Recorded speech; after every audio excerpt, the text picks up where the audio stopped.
온라인으로 만나게 되었는데요. 일방적인 강의 형식보다는 좀 많은 공감을 자아내기 위해서 여러분들에게 사연을 건강에 관련된 고민 상담을 받아서 저희들이 해결해주는, 정답은 아닐 수 있겠지만 다양한 해법들을 제시하는 식으로 토크쇼를 진행해 볼 거예요.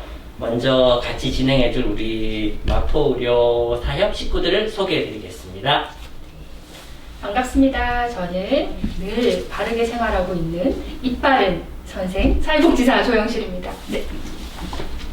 네, 안녕하세요. 저는 의원에서 스트레스성 위험을 전담하고 있는 사무국장 반짝입니다. 반갑습니다. 네, 저는 허당무지개의원 원장 전재호입니다. 네, 안녕하세요. 저는 의료부 간호사 조천경입니다. 안녕하세요. 저는 20대 청년 대표 김서희입니다. 네, 그리고 지금 화면에는 안 나오는데 열심히 촬영해주고 계신 리액션 요정 조합부 토마토님도 있습니다. 다 같이 박수! 자, 첫 번째 사연은 누가 읽어주실 거예요? 네, 제가 소개해 보겠습니다. 읽어드릴게요. 안녕하세요. 저는 마포구에 살고 있고 무지개 의원에서 3년 정도 혈압을 관리하고 있는 30대로 보이는 40대 여성 김희애입니다. 20대 때는 건강 하나만큼은 자신 있었는데 몇 년 전부터 체중이 늘면서 혈압이 올라가더니 150이 넘게 되었습니다. 바로 약을 먹기 싫어서 식사량도 줄이고 몸무게도 줄이면서 관리해봤는데 고통스럽기도 하고 조절도 안 돼서 결국엔 2년 전부터 약을 복용하기 시작했습니다. 1년 정도 약을 먹으면서 고기도 안 먹고 채식 위주의 식단을 하고 술도 끊으면서 사실 소주는 끊고 막걸리는 드셨다고 하네요. 체중이 7kg 정도 빠지셨대요. 그러자 혈압이 떨어지는 것 같아서 혼자 약을 끊어봤는데 혈압이 안 오르길래 일단 약을 중단하고 지금 매일 혈압 체크를 하고 있습니다. 그런데 혈압이 그날 컨디션에 따라서 120에서 150까지 마치 비트코인처럼 오르락 내리락 하신대요. 약을 이렇게 먹다 안 먹다 해도 되는 걸까요? 라는 사연을 보내주셨어요. 요즘 비트코인 조금 안 좋은데요. 식단 관리도 하시고 그래도 노력을 좀 많이 하신 것 같아요. 고혈압에 관련된 고혈압과 비만에 대한 내용인 것 같아요. 이 고혈압이라는 거는 이 혈관, 말 그대로 혈류의 압력이 높아지는 것을 고혈압이라고 하잖아요. 저희 고혈압 기준에 대해서 한번 설명을 하고 넘어가면 좋을 것 같아요. 네, 제가 설명해 드리겠습니다. 정상 혈압은 수축기, 유한기 혈압이 120에서 80 이하이고요. 고혈압 진단 기준은 수축기 140 이상이거나 유한기 90 이상입니다. 그 사이는 주위 혈압, 고혈압 전 단계로 분류를 해서 약물 치료는 아니더라도 생활 습관의 관리를 해야 하는데요. 규칙적인 운동과 식단 관리를 통한 체중 조절, 저염식, 금연 등의 생활 습관 관리를 하셔야 합니다. 네, 감사합니다.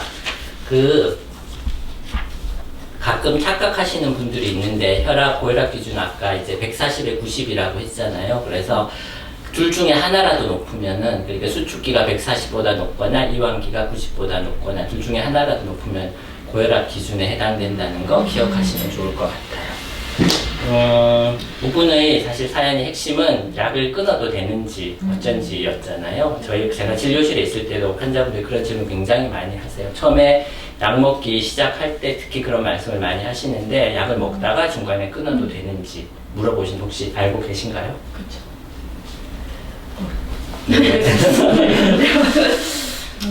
정답부터 말씀드리면은 당연히 혈압약은 끊을 수가 있어요. 그 혈압약을 못 끊는 이유가 이 혈압약에 어떤 의존성이라든가 마약과 같은 성분이 들어있어서 못 끊는 게 아니라 혈압이 안 떨어지기 때문에 약을 못 끊는 거거든요. 그래서 혈압약을 복용하면서 생활습관 관리도 잘해서 혈압이 정상 혈압 이하로 낮게 유지가 되면은 얼마든지 약을 중단하게 되는 그런 기간을 가져볼 수 있어요.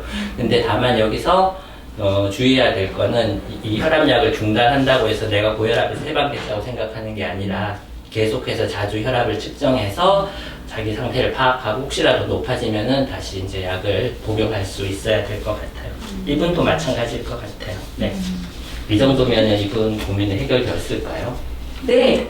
된 것 같아요. 되셨죠? 네. 자, 그러면은 김희애님이었나요, 이름이? 네네. 자, 김희애님의 고민 해결! 네. 그 혈압에 관련된 사연이 또 있어요. 그래서 제가 한번 읽어보겠습니다. 네, 저는 성미산 마을에서 오랫동안 활동하고 있는 한일입니다. 오래전부터 고혈압, 비만과 친구처럼 지내고 있고요. 솔직히 혈압약은 띄엄띄엄 복용하면서 혈압도 자주 안 재고 병원 갈 시간도 내기 힘들어서 요즘에는 전화로 처방받기도 합니다. 마을 활동 일이 너무 많아서 일하다 보면 늦게 자게 되고 수면의 질도 불량합니다. 보통 새벽 2시 이후에 잠자리에 드는데 새벽 4시에 잠들고 6시 반에 깼다가 7시에 다시 자서 8시 반에 기상합니다. 2달 전부터 일주일에 한 번 2만 보 걷기 실천 중인데요. 몸이 개운해지는 느낌이 듭니다. 힘들긴 하지만 이것마저 안 하면 안 되겠다는 느낌이 좀 들어서요. 그리고 식사량, 특히 탄수화물을 의식적으로 줄이려고 애쓰고 있습니다. 점심 먹을 때 반 공기 덜어내는데 왠지 체중이 몇 그램 줄고 있다는 느낌? 몇 그램? 네, 받고 있습니다. 저 잘하고 있는 건가요? 이렇게 물어보셨어요. 이분은 근데 먼저 칭찬을 해드리고 싶어요. 일주일에 한 번 2만 보 걷고 있다는 이 실천을 하고 계신다는 점을 우선 칭찬드리고 싶네요. 네. 만보기 친구로 추천. 네. 네, 그 정말 열심히 관리하시는 분 같아요. 근데 여기 아까 듣다 보니까 밥을 반 공기 정도 덜어낸다는 말씀을 하셨는데 사실 혈압 관리를 위해서는 밥을 적게 먹고 탄수화물 적게 먹는 것도 중요하지만 제일 중요한 거는 이제 저염식이라고 하거든요. 그래서 그 식약처에서 발표한 자료를 제가 잠깐 보고 왔는데 우리가 일상적으로 나가서 먹는 외식들 중에서 나트륨 함량, 소금 함량이 제일 높은 음식이 뭘까요? 라면? 짜장지? 장아찌를 굳이 외식해서 먹나요? 돼지갈비. 아, 네. 좋은 접근이었어요. 네. 네, 1등은 짬뽕이었다고요. 짬뽕이 제일 높고, 두 번째가 중국 우동, 그리고 세 번째가 좀 특이했는데, 그 묵사발 있잖아요. 우리 다이어트식으로 많이 먹는 거. 그게 이제 아마 간장이랑 국물을 내서 좀 짜게, 그렇게 국물까지 다 먹을 경우에 해당하는 거예요. 다이어트 음식 아니었나요? 아니었나봐요. 실패했습니다. 네, 그래서 그 외에도 뭐 보면은 국물이 있는 음식들이 대부분 그런 거예요. 그래서 뭐 냉면이라든가 뼈 해장국 이런 것들 다 해당하는 것 같고요. 그래서 국물을 적게, 국물 안에 소금이 굉장히 많이 들어있기 때문에 국물 안 먹는 게 제일 중요하다. 이것만 사실 기억해도 혈압은 한 5에서 10 정도는 떨어지지 않을까 이런 생각이 드네요. 네. 그렇고 혹시 서희쌤이라면 이분이 사연을 듣고 나서 딱, 이분한테는 이게 필요하겠다 그런 처방이 있나요? 이분의 좀 큰 문제는 일 중독이신 것 같아요. 이번 강좌의 제목이 일 건강 학교잖아요. 네. 저 같은 경우에는 좀 워라밸을 지키기 위해서 칼퇴를 합니다. 칼퇴를 하고 이제 집에서 편히 휴식을 취하는 거죠. 근데 이분은 일과 휴식의 구분이 별로 없어서 이걸 좀 분명히 했으면 좋겠어요. 네. 제가 이 사연 들었더니 사실은 수면 패턴도 좀 문제가 있는 것 같아요. 그래서, 잠을 못 자면 이분이 이제 사실은 혈압이 올라간다고 하시잖아요. 그래서 불면증 하면 또 제가 하나 겪고 있거든요. 저는 이제 2년 전부터 이제 다른 이제 질환으로 우울증이랑 불안장애 때문에 이제 수면제를 계속 복용을 하고 있는데 사실은 뭐, 약을 먹어서 잠을 잘 수 있냐, 없냐, 뭐, 이런 거라기보다는 저는 잠을 잘 자기 위해서 뭐, 어떤 규칙적인 패턴을 유지하는 게 가장 좀 중요하다는 생각이 들어요. 그래서 잘 먹고, 뭐, 예를 들면, 세 끼는 꼭 챙겨 먹기, 6시간 이상 자기, 뭐, 그리고 뭐, 주 3회 운동하기, 이런 것들을 저는 좀 실천하려고 노력은 하고 있거든요. 그래서 아까 서희쌤이 얘기하신 것처럼, 어떤 일에서 조금 벗어나서 좀 더 자신을 챙기는 걸 좀 해보시면 어떨까 생각해 봅니다. 너무 좋은 조언들인 것 같아요. 네, 이렇게 저희는 책에 있는 그런 조언이 아니라 실생활에 기반한 경험에 기반한 그런 조언을 해드립니다. 그 제가 봤는데 이분은 사실 그 다이어트도 하신다고 했잖아요. 비만 때문에. 그래서 다이어트 식단 3가지 아마 인터넷 같은 걸 통해서 접해보신 분들도 많을 것 같은데 제일 첫 번째 제일 좋은 게 뭐 유네스코 무형문화유산으로 등록됐다고 하는데 지중해식 식단이거든요. 그래서 뭐 견과류 같은 거 먹고 치즈 먹고 그다음에 불포화 지방산 있는 생선 같은 거 많이 먹고 그다음에 붉은 육고기는 굉장히 많이 줄이고 막 그런데 이게 너무 좋기는 한데 음식도 보기도 좋고 맛도 좋은데 우리나라는 사실 지중해가 아니잖아요. 그래서 이 식재료들을 우리가 하기에는 경제적으로 너무 좀 비싸다. 이게 있고 그다음에 두 번째로는 또 대쉬라는 게 있어요. 영어로 뭐 어쩌고 저쩌고 마지막 H는 하이퍼텐션인 것 같은데 이 고혈압 환자를 위한 식단인데 이게 이제 저염식, 저당, 저지방 이렇게 해서 이건 비교적 우리도 실천하기 쉬운 것 같고 마지막으로 제시하는 게 플렉시테리언이라고 해서 베지테리언 식단 우리가 알잖아요. 근데 좀 이거를 플렉서블하게 유연하게 한다는 거예요. 그래서 주로 채소를 먹되 가끔 육식을 한다. 이것도 우리가 좀 쉽게 생활에는 지킬 수 있는 것 같고 이제 요 세 가지가 다이어트에 효과가 좋다고들 합니다. 요즘에 선물 드리기로 했잖아요. 그래서 지금 앞서 먼저 사연 소개해 주신 김희애님과 한예리님에게 저희 이제 선물을 준비했습니다. 어떤 선물이죠? 선물 대봉. 네, 이거는 유아파 디자이너 무시우에서 디자인한 에코 명품 에코백이고요. 그 다음에 여기 코보 의상실에서 제작한 명품 무지개 셔츠입니다. 루이비통. 이거 루이비통 아니고 뒤에 로고가 있을 거예요 아마. 네. 몽클레르인가 이거 뭐지? 아 이거 룰루레몬이네요. 레몬? 그 뭐죠? 요가복계 샤넬이라고 하는데 많은 정보 알고 네, 계시네요. 조금 많이 했어요. 네, 이분들 이름이 적힌 신분증 김희애 한예리 김희애인데요. 가지고 오시면은 의원이나 마을회관에서 선물 드리겠습니다. 감사합니다. 안녕하세요. 너무 덥다. 제가 사연 읽을 때만 마스크를 좀 내리겠습니다. 저는 성산동에 살고 있는 마동석이라고 합니다. 때는 15년 전으로 거슬러 올라가서 30대 초반 시절 이야기입니다. 극심한 스트레스, 과다한 음주, 과다한 유흥으로 인해 아침마다 뒷골이 땡기고 눈이 빠질 것 같이 따갑고 하는 상황에서 몇 달 참다가 정기검진을 받으러 갔는데 혈압이 180이 나왔습니다. 그래서 재검 또 재검을 하다가 결국 고혈압 진단을 받고 약을 먹고 정기적으로 운동하라는 지시를 받았습니다. 제가 일주일에 4시간씩 축구를 한다고 했더니 그러다가 혈관 터져서 쓰러질지 모르니까 그것보다는 매일 할 수 있는 뭐 수영이라든가 등산 같은 운동을 추천을 받았고 수영을 시작했어요. 그러더니 이제 체중은 줄었어요. 근데 과다 음주와 과다 유흥을 다시 즐기다 보니 몸은 예전의 상태로 돌아갔고 수영을 하고 약을 먹어도 혈압이 140보다 더 내려가지는 않았습니다.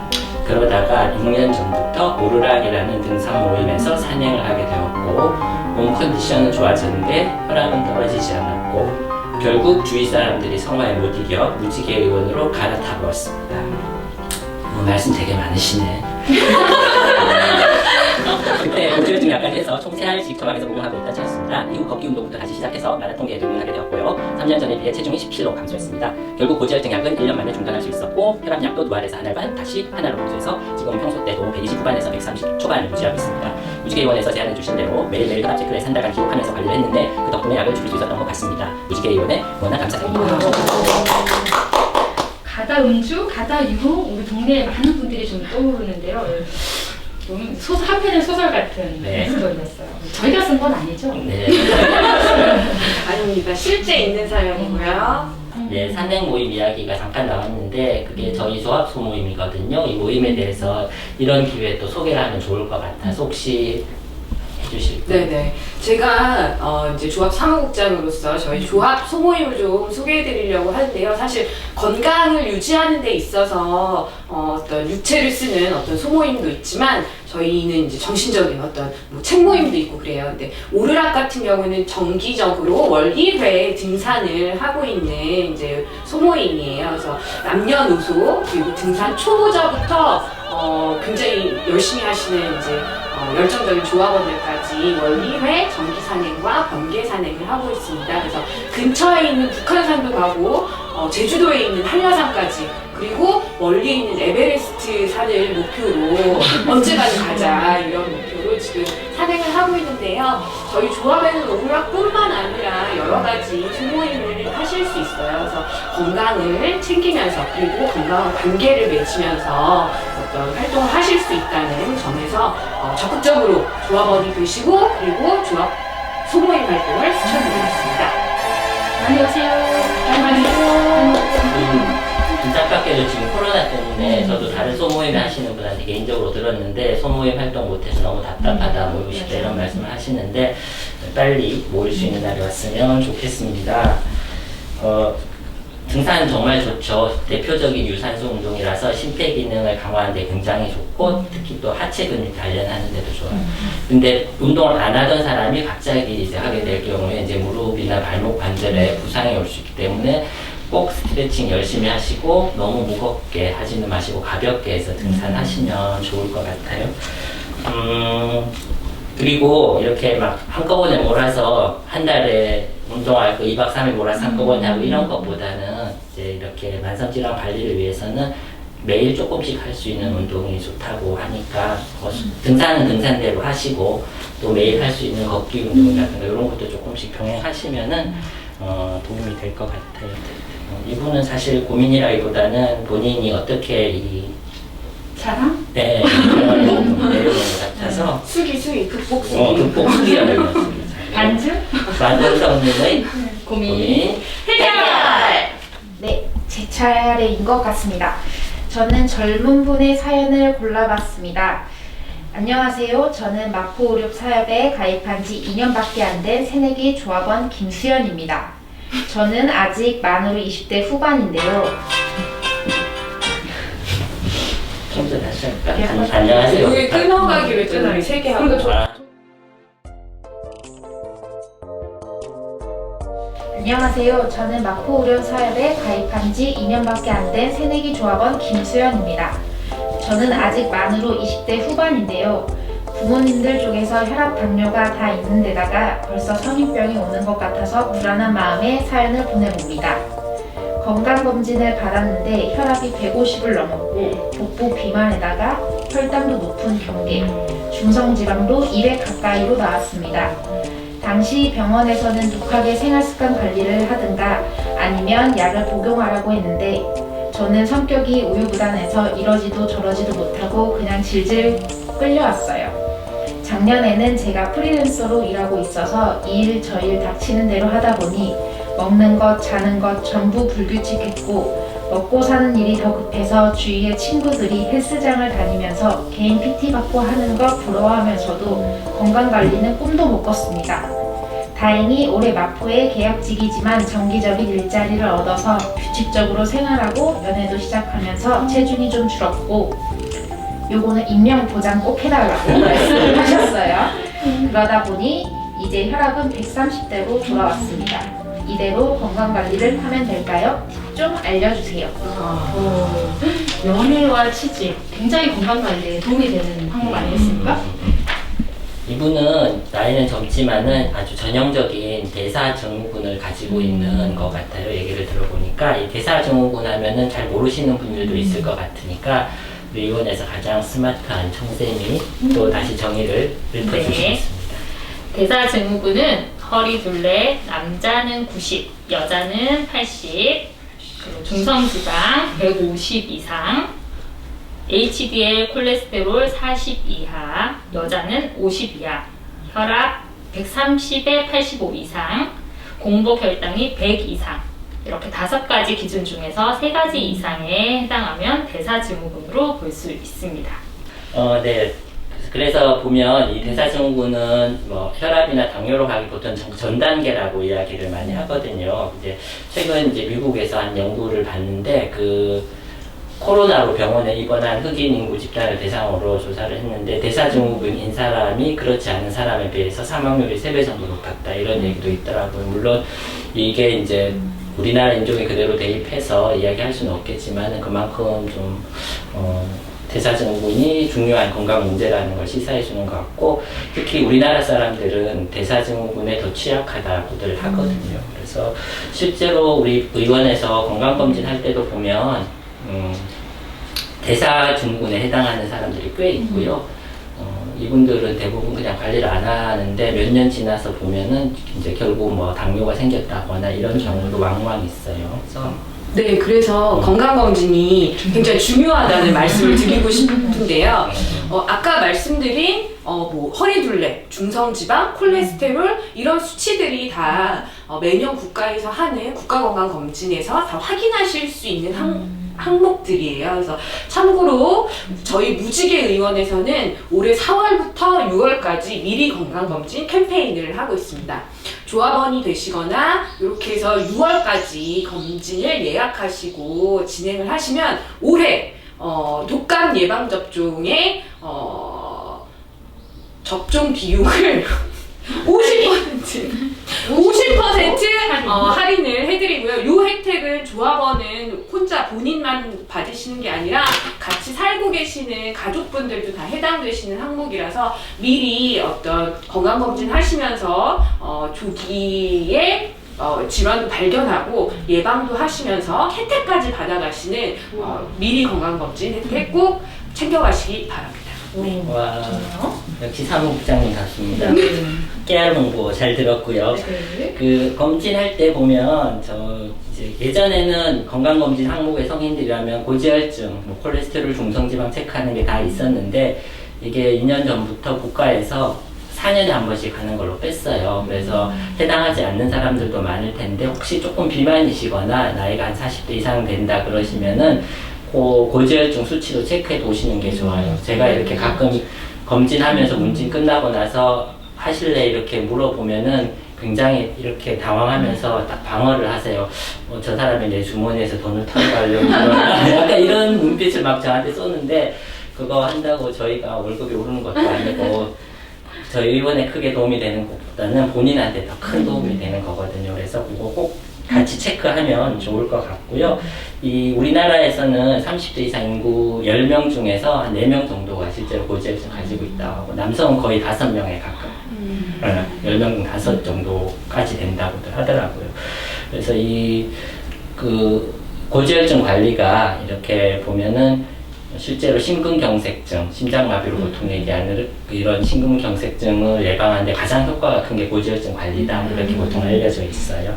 그래서 중요한 거니까 꼭 기억하시고 그리고 한 가지 또 보면은 이 콜레스테롤이 높은 분들이 왕왕 있는데 특히 이제 좀 중요한 여성분들이 와서 저는 식이 뭐 고기는 절대로 안 먹고 운동도 너무 열심히 하는데 콜레스테롤이 너무 안 떨어져서 고민이다. 근데 약은 정말 먹기 싫다 이렇게 하시는 분들이 많거든요. 근데 이 많은 연구 결과에서 보면은 콜레스테롤 수치는 안타깝게도 운동하고 식이요법만으로는 떨어뜨리는 것은 부족한 거고요. 이제 유전적으로 조금 높은 분들이 있거든요. 그래서 이런 분들은 약을 먹는 게 훨씬 더 도움이 된다는 거 기억하시면 좋겠고요. 다만 이 좀 남성들한테 주로 많이 높은 중성지방 같은 것들은 주로 음주라든가 탄수화물, 단 음식 같은 거 먹어서 많이 올라가는 거기 때문에 이 중성지방 같은 경우는 운동이나 식이요법으로 많이 떨어뜨릴 수는 있어요. 그래서 그것까지 알면 좋을 것 같고요. 안 그래도 주변에 이제 운동도 하고 고기 끊었는데 왜 이제 고지혈증 수치가 안 떨어지냐 이런 분들 많았는데 그런 분들한테는 꼭 약복용이 중요하다는 걸 알려드리면 좋겠네요. 얼마나 고통스럽겠어요. 막 먹고 싶은 거 못 먹고 하는데. 자, 그러면은 우리 김수현님은 어떻게 정리하면 좋을까요? 자신감을 갖고 꾸준히 자신의 건강에 관심을 가져서 성인병을 예방하자. 이 정도로 할까요? 네. 그러면은 이분의 고민 해결! 다음 사연으로 가겠습니다. 네. 네, 제가 읽어보겠습니다. 안녕하세요. 저는 30대 중반이라는 비교적 젊은 나이에 당뇨 확정을 갖고 몇 년째 매일 약을 복용하고 있는 옆지기를 둔 송혜교입니다. 이 사연을 쓰면서도 당뇨병이라고 쓰기 힘드네요. 병인데 병은 병이라 왜 말을 못해? 왜냐면 병이라고 말하면 심각한 것처럼 느껴지거든요. 제 옆지기는 젊어서 그런 건지 식단 조절과 체중 조절을 심각하게 받아들이지 않아요. 아이스크림도 막 먹고 패스트푸드도 막 먹어요. 참다 못해서 너 그러다 큰일 난다 라고 잔소리를 해봤는데 소용이 없어요. 약으로 다스리고 있는 걸 자꾸 까먹는 것 같아요. 2년 전쯤 당뇨 증상이 심해져서 약을 더 늘렸었는데 그때 잠깐 심각하구나 조절할게 라고 해놓고는 다시 약으로 잡히니 까먹었나 봐요. 약이 일상이 되어버린 제 옆지기. 약을 끊어버릴까요? 그럼 집 나간 정신이 돌아올까요? 네, 너무 재밌네요. 집 나간 정신이라고 하시. 왠지 이분이 집을 나가고 싶어하는 느낌을 받는데. 아이스크림 먹고 싶네. 아이스크림 얘기하면. 집중하세요, 집중. 네. 빨리 끝나고 집에 가서 애들 밥 챙겨줘야죠. 네. 네. 자, 당뇨 이야기가 나왔어요. 당뇨는 말 그대로 하면은 요에 당이 나온다는 뜻이잖아요. 그리고 요에 왜 당이 나올까? 혈관에 당이 너무 많이 있어서, 포도당이 너무 많이 있어서 그런 건데 왜 혈관 똑같이 밥을 먹고 똑같이 활동하는데 왜 혈관 속에 당이 많나?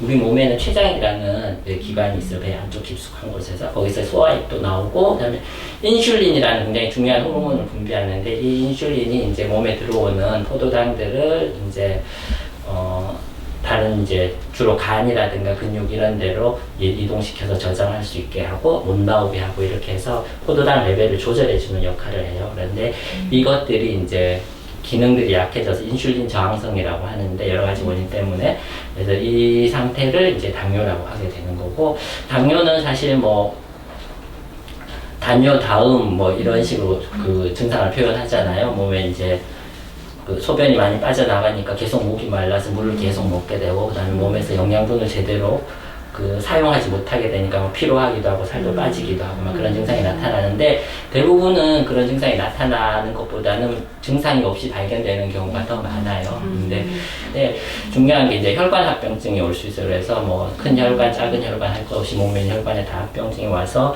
그래서 머리로 가서 뭐 뇌졸중 이런 거 온다거나 뭐 심장 질환, 뭐 협심증이라든가 심근경색증, 뭐 콩팥으로 가면 나중 신부전증 같은 걸 올 수도 있고 눈으로 가서 망막 혈관에 가서 망막증 생길 수도 있고 심하면 실명될 수도 있고 뭐 손끝 발끝으로 가면은 뭐 손발저림 같은 이제 신경 이상을 나타낸다거나 그 뭐 나중 되면 이 피가 잘 안 통하게 되니까 이 혈관을 이 포도당의 산화물들이 이제 혈관에 미세한 염증 같은 거를 일으키거나 이 세포들을 혈관벽을 불안정하게 만들어서 거기에 이제 막 기름기 같은 걸 막 끼게 만드는 거예요.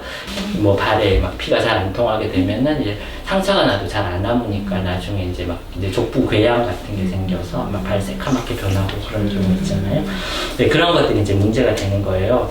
근데 이제 중요한 것은 또 중요한 팁인데 일반적으로 얘기할 때 그 당뇨는 초기에 집중적으로 아주 강력하게 관리를 하면은 장기적으로 봤을 때 사망률이나 합병증이 생길 확률을 훨씬 더 줄일 수 있다고 해요. 그래서 보통 이제 환자들이 뭐 혈압이든 당뇨든 이제 처음 진단받게 되고 저 약 제일 약한 걸로 지어주세요 이렇게 얘기하는데 그 약은 저 제일 빨리 먼저 죽게 해주세요 이거랑 사실 비슷한 거거든요. 그래서 초기에 무조건 강력하게 잡는 게 중요하다. 요거를 이제 기억해 주시면 아시겠죠? 네. 송혜교님 옆지기 분한테 꼭 그렇게 전해 주시면 좋을 것 같아요.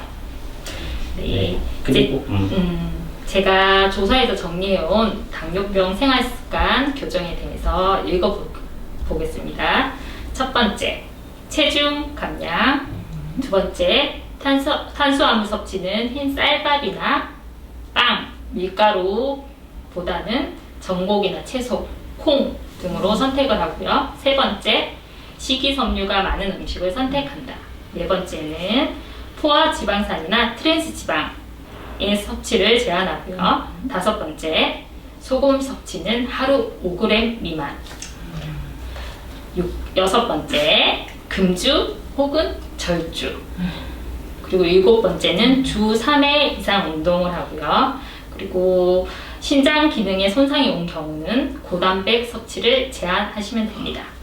힘들다. 할 게 많아요. 저는 이분 사연에서 사실 들어왔던 게 이제 당뇨를 당뇨라 말하지 못하는 거, 병을 병이라 말하지 못하는 게 되게 마음에 와닿았어요.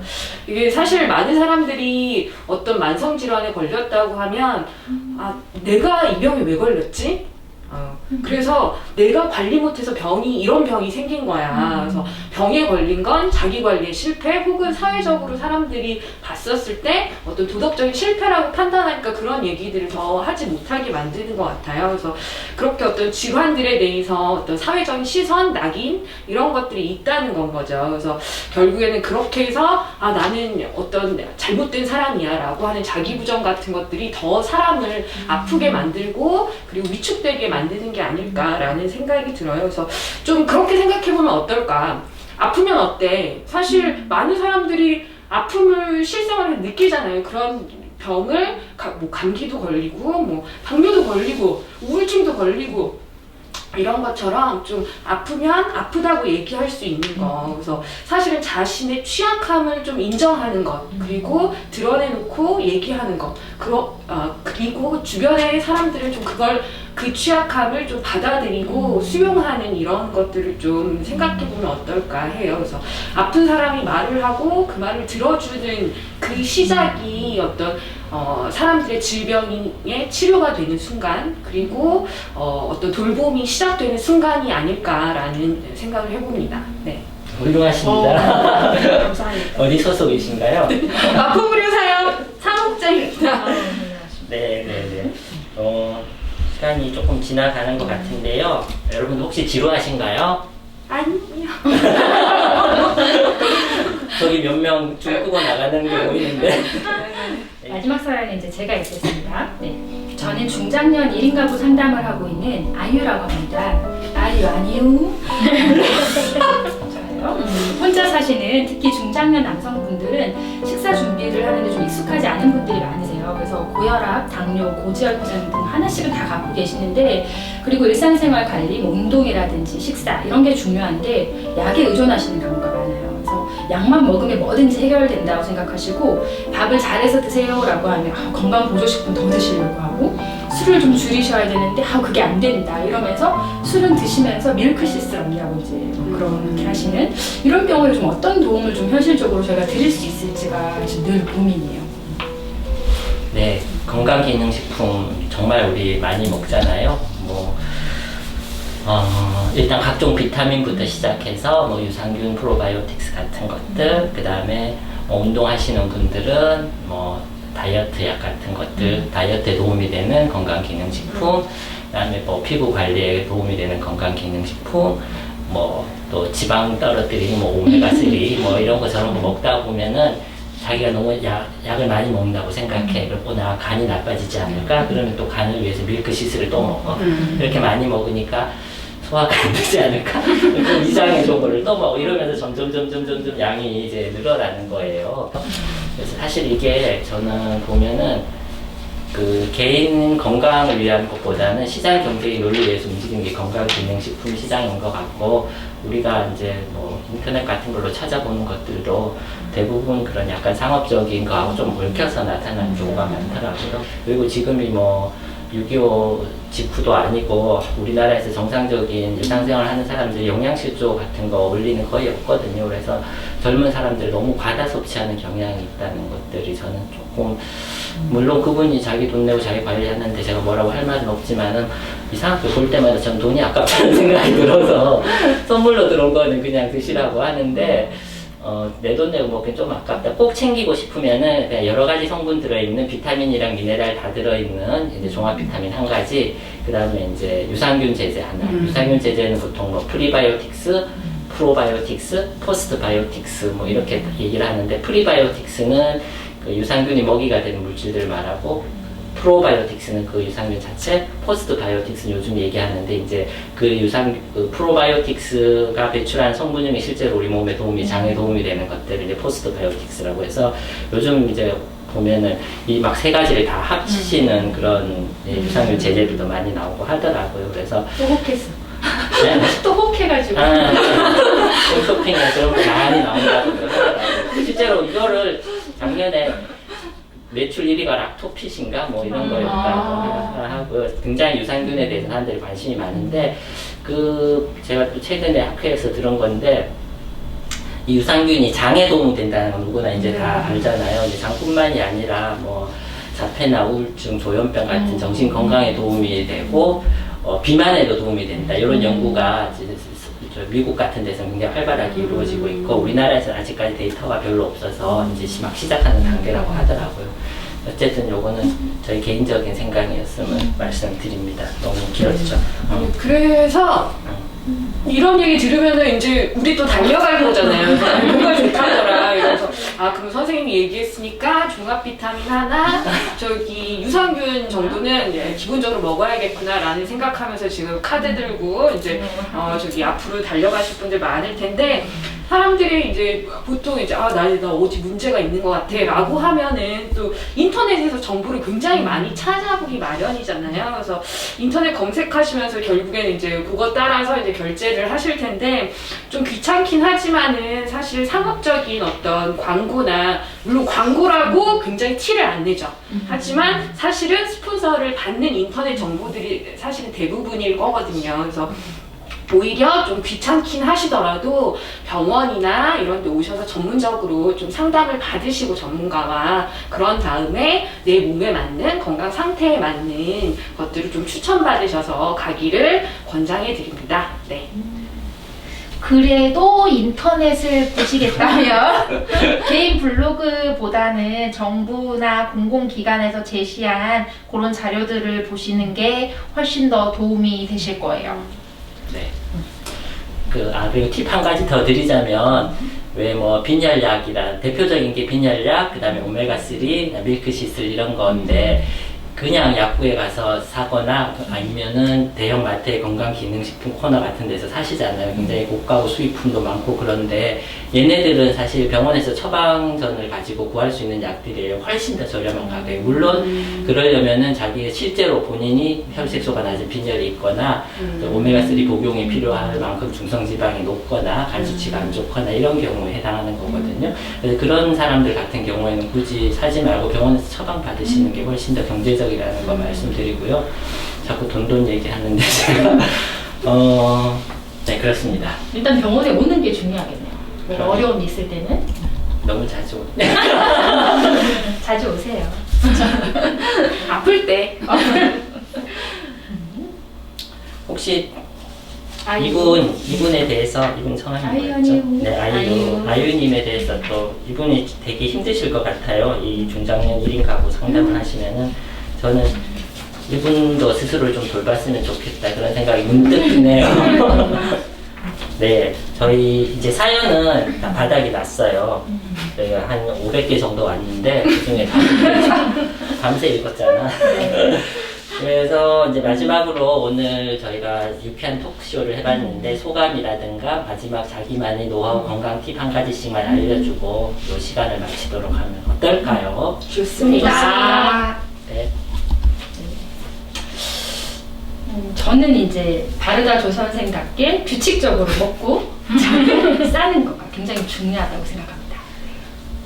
네, 저는 저도 사실 저는 저를 아픈 사람이라고 생각하는데 사연을 들으면서 또 아픈 사람들이 이렇게 내 주변에 널려 있구나라는 생각도 하면서 우리 좀 즐겁게 좋은 사람들과 만나고 좋은 사람들과 관계를 유지하고 그리고 좋은 기운을 유지하기 위해서 좀 스스로를 살피면서 그리고 너무 애쓰면서 살지 말자라는 생각을 해보았습니다.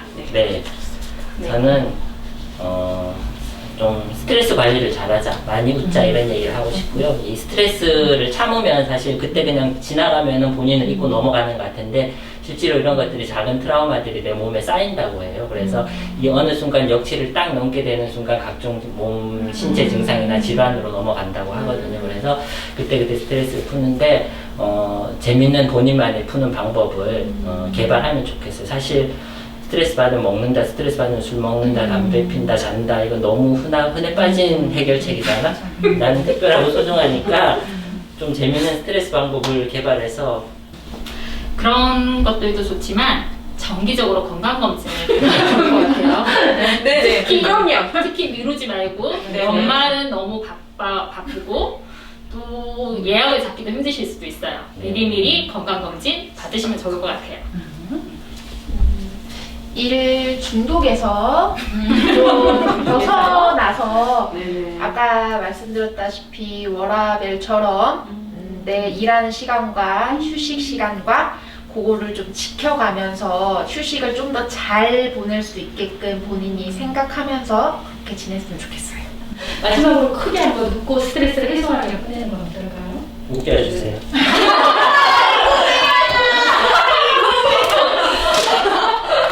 저희는 마지막 멘트를 하고 마치겠습니다. 자, 일건강학교 끝까지 잘 들어주세요.